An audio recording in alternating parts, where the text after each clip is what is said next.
Aujourd'hui, je suis enfin dans ma vérité. Et ce n'est pas arrivé en courant vers elle, hein, mais en fuyant. Enfin, ça c'est que je croyais avant. En réalité, ma ligne de fuite, c'était un retour vers moi, une ligne qui me rapprochait de ce que j'avais été enfant. Il y a quelques années, j'ai fait le constat suivant, plus je réussissais professionnellement, et plus je m'éloignais de celle que j'étais. Alors oui, ça peut paraître un peu étrange comme ça, mais pourtant c'est une réalité. Je cochais toutes les bonnes cases hein, sur le papier. J'avais un joli métier, une réussite professionnelle, j'étais reconnue par mes pairs, je gagnais beaucoup d'argent, tout allait bien. Et pourtant, à l'intérieur de moi, il se passait un phénomène étrange. Plus les années passaient, et plus je me sentais en décalage. Alors pas malheureuse, hein, pas du tout, non, juste en décalage. Par exemple, les dernières saisons sur Danser avec les stars, je me suis surprise plusieurs fois à m'observer comme si j'étais au-dessus de moi et de me dire « Oh, Sandrine, mais qu'est-ce que tu fais là, quoi ? Pourquoi est-ce que tu fais tout ça ? C'est vide de sens. » Mais il n'y avait pas que ça. Ajouté à ça, je ne me sentais légitime en rien. À chaque fin de saison, lorsqu'un producteur venait me voir ou une chaîne de télévision et qui me disait « Sandrine, on repart pour une année », je me disais « Waouh, j'ai gagné une année ». Ils ne se sont pas rendus compte encore à quel point je suis nulle. Un bon petit syndrome de l'imposteur, et je suis sûre que dans la salle, il y en a certains qui savent de quoi je parle. Bref, je participais à des émissions à succès qui produisaient du consommable jetable périmé au moment où c'était terminé. J'avais donc un véritable problème d'ancrage. Et j'ai donc décidé de tout arrêter. Alors pas comme ça, pas du jour au lendemain, surtout pas. C'était un acte qui était pesé, sous-pesé, réfléchi.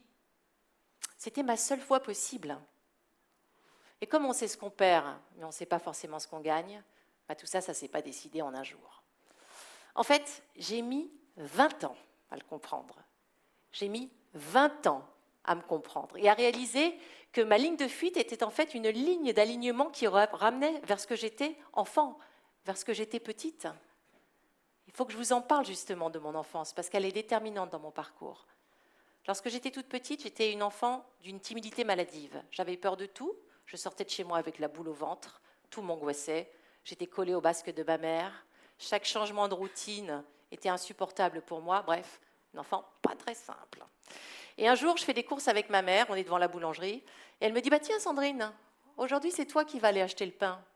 Montée d'angoisse, refus catégorique. Et elle insiste, elle me dit « Si ». Et me voilà donc, tremblotante, en sueur, devant le boulanger à commander ma baguette. Et contre toute attente, ça s'est super bien passé.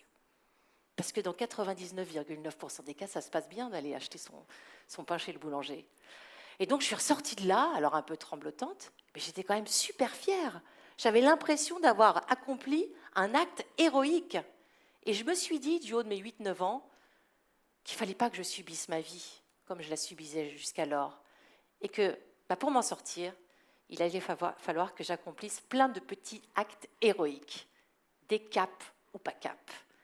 Et finalement, ma vie a été jalonnée de caps ou pas caps qui m'ont aidé à grandir et qui m'ont aidé à m'affirmer. Enfant aussi, je ne voulais pas être institutrice ou vétérinaire, non. Moi, je voulais à un moment vaguement être archéologue, parce que parler avec des pierres, ça m'allait bien, hein, comme ça je voyais personne.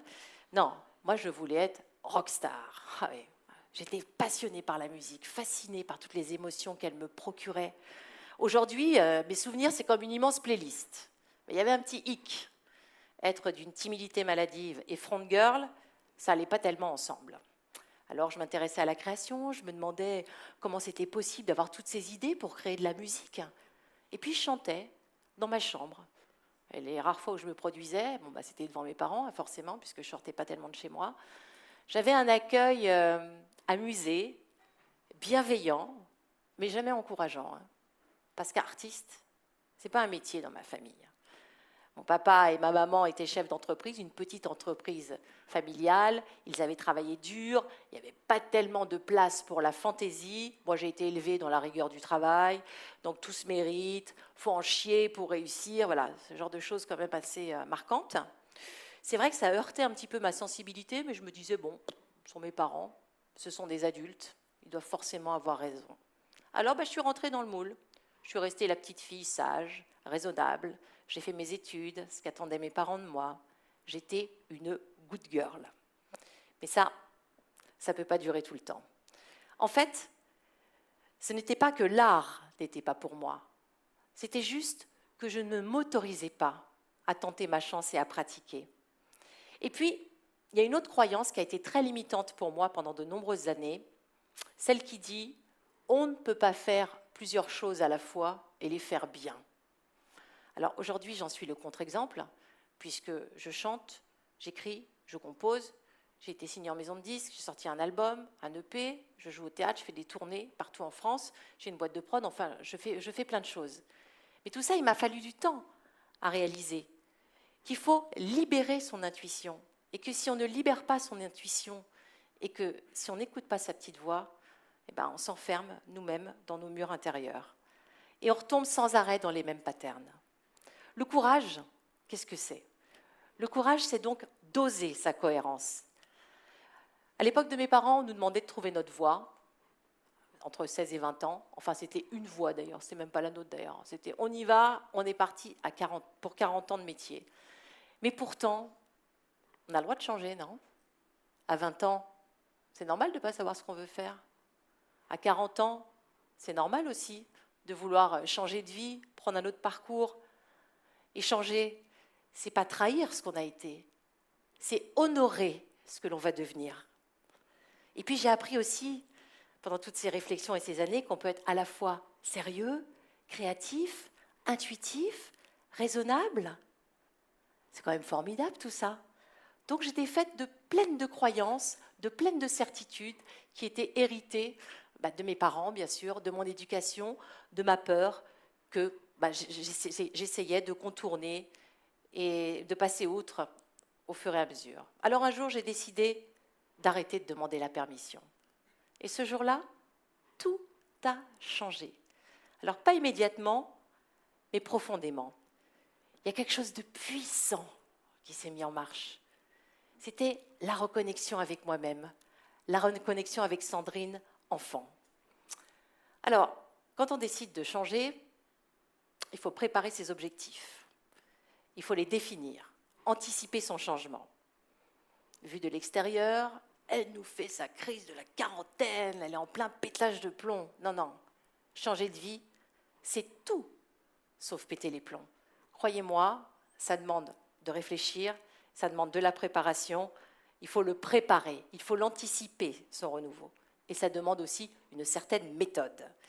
Alors, il y a plein de gens autour de moi, pas par malveillance ni par méchanceté, qui ont essayé de me décourager. Oh là là, Sandrine, mais tu as une super carrière, tu gagnes plein d'argent, tu es connue, le fameux truc t'es connue, comme si c'était le Graal suprême. Bon, alors je les écoutais et puis je me rendais compte que finalement, ils étaient enfermés dans leurs croyances limitantes et que quelque part, je leur envoyais le miroir, peut-être, de ce qu'ils n'avaient jamais osé faire par peur. Et puis, il y a aussi des gens autour de moi qui m'ont encouragée, à commencer par mes enfants. Ils avaient 16-18 ans à l'époque, c'était de grands ados. Alors certes, ils connaissaient bien sûr mon appétence pour les arts, ils savaient que je changerais un jour, mais voilà, le jour était arrivé. Alors ils étaient fiers, bien sûr ils m'ont encouragée, mais ils avaient quand même une certaine appréhension, parce qu'ils se disaient, bah oui maman super, mais si tu ne vends pas un disque, si tu ne fais pas une pièce de théâtre, comment on va remplir le frigo à la fin du mois, comment ça va se passer pour payer les factures? Alors j'ai compris que mon rôle, à ce moment-là, c'était de les rassurer. Et comment je les ai rassurés? Tout simplement en leur expliquant que j'avais anticipé mentalement et financièrement. Et puis, j'ai compris aussi, vis-à-vis de tout mon entourage, qu'il ne fallait pas chercher à convaincre son entourage. C'est mon rêve, ce n'est pas leur. Je n'ai pas besoin de leur validation pour faire ce que j'ai envie de faire aujourd'hui. Souvent, on m'a demandé pourquoi est-ce que tu n'as pas continué à faire les deux, c'est-à-dire d'un côté ma carrière à la télévision et puis de l'autre côté, un petit peu comme ça, mes passions, la musique, le théâtre ou la fiction. Alors ça, je l'avais fait un temps, mais ce n'était pas possible. Et ce n'était pas possible pour plusieurs raisons. La première, c'est que j'avais un contrat d'animatrice sur TF1 et que ce contrat avait des contreparties et notamment, il m'était interdit de pratiquer une activité artistique de manière professionnelle. Animatrice tu es, animatrice tu resteras. Voilà. Et puis, alors l'excuse invoquée, c'était « le téléspectateur ne va pas comprendre ». Je vous laisse juger. Ensuite, il y avait une autre raison qui est peut-être beaucoup plus profonde. Je ne voyais pas comment on pouvait concilier les deux, c'est-à-dire avoir l'esprit suffisamment libre, suffisamment disponible pour attirer à moi et laisser la création venir, tout en ayant un métier aussi formaté qui laisse finalement quasiment pas de part à l'improvisation. C'est très compliqué, on a l'impression qu'on est très libre à la télévision, mais on est quand même dans des choses qui sont extrêmement codifiées. Donc, c'était un tout ou rien, et j'ai décidé de me retrouver au pied du mur. Alors, je vous parlais aussi tout à l'heure de définir ses objectifs, de préparer son changement. Alors moi, j'ai défini les miens. Concernant la musique, je savais bien que je ne serais pas Madonna, hein, faut pas rêver. Et en même temps, ce n'était pas un problème, puisque tout ce qui m'importe aujourd'hui, c'est de pouvoir créer, de pouvoir délivrer, de pouvoir faire ce que j'aime. Et il n'y a pas forcément de valeur marchande. Alors si ma maison de 10 m'entend, elle va hurler. Non, mais ce que je veux dire surtout, c'est que ce n'était pas l'objectif premier. L'objectif, c'était vraiment de pouvoir m'exprimer. J'avais aussi envie de jouer au théâtre. J'ai toujours eu cette envie de troupe, voilà, d'émulation collective. Et là encore, il a fallu démarrer de zéro. Donc j'ai trouvé un agent qui m'a fait passer des essais, un premier rôle, un second rôle, et ça s'est fait comme ça. Et puis je me suis dit, pourquoi est-ce que je ne le tenterais pas, puisque j'en ai envie ? Finalement, l'idée, c'était d'être à ma juste place. Préparer son changement, c'est aussi anticiper ce qu'on va perdre. Dans mon cas, un revenu confortable, très confortable même. Un statut peut-être, même si moi, ça ne m'a pas franchement heurté. Tout ça, je l'avais anticipé, c'était OK. C'est aussi accepter d'être attendu au tournant. Ah bah oui, hein. Voilà, l'animatrice télé de 40 ans qui nous fait sa petite crise et qui se lance dans la musique, c'est forcément un caprice. Je savais que j'allais recevoir des critiques comme ça.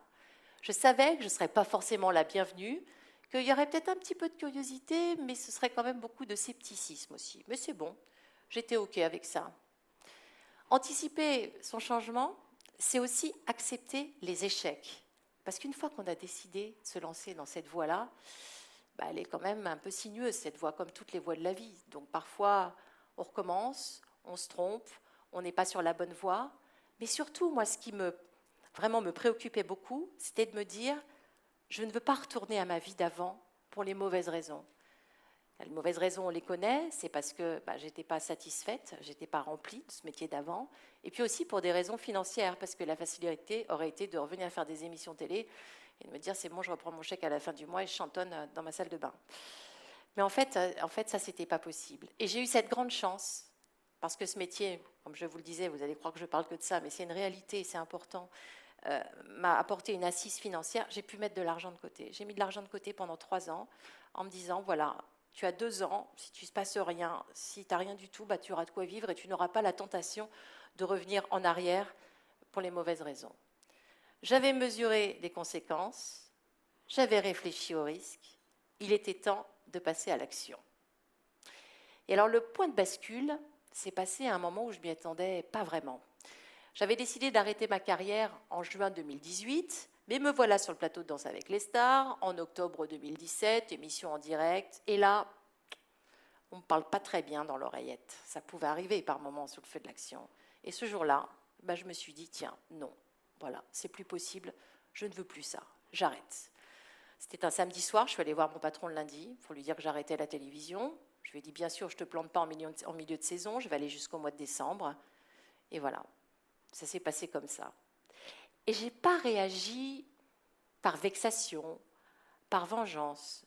C'était un acte de paix avec moi-même. C'était juste le bon moment, tout était aligné pour que enfin la bascule puisse s'opérer. C'est comme si ma ligne de fuite était en quelque sorte devenue ma ligne de vie. Et j'ai compris aussi que la ligne de vie, c'est le mouvement, et que c'est subtil le mouvement, ni trop lent, ni trop rapide. Il faut avancer à un rythme le plus juste possible. Encore une fois, il y a des mauvaises directions, c'est pas grave, on revient. Et puis, il faut aussi savoir laisser de l'espace, moi qui suis une grande impatiente. Laisser de l'espace pour que les choses viennent à vous. Sinon, le risque, c'est de les étouffer. Elles n'ont pas le temps de venir, elles n'ont pas eu le temps de cristalliser. En revanche, agir sur ce sur quoi vous pouvez agir, c'est-à-dire créer des opportunités. Par exemple, pour le théâtre, je n'avais pas de rôle au début, mon agent ne m'appelait pas beaucoup, ce qui est normal, donc je me suis dit, qu'est-ce que je peux faire? Bon, tu vas aller rencontrer des directeurs de casting, tu vas écrire des scénettes, tu vas produire des petites fictions, tu vas faire des choses pour te montrer et ce qui est en ton pouvoir pour créer des opportunités. Donc en fait, ma ligne de fuite est devenue ma ligne d'alignement. Aujourd'hui, je peux le dire, je suis allée à la rencontre de moi-même. On a le droit d'être multiple, on a le droit d'être sensible, on a le droit d'être hors du cadre, on a le droit de se planter, on a le droit de recommencer. Et finalement, la ligne de fuite, c'est juste la ligne qui nous ramène à nous.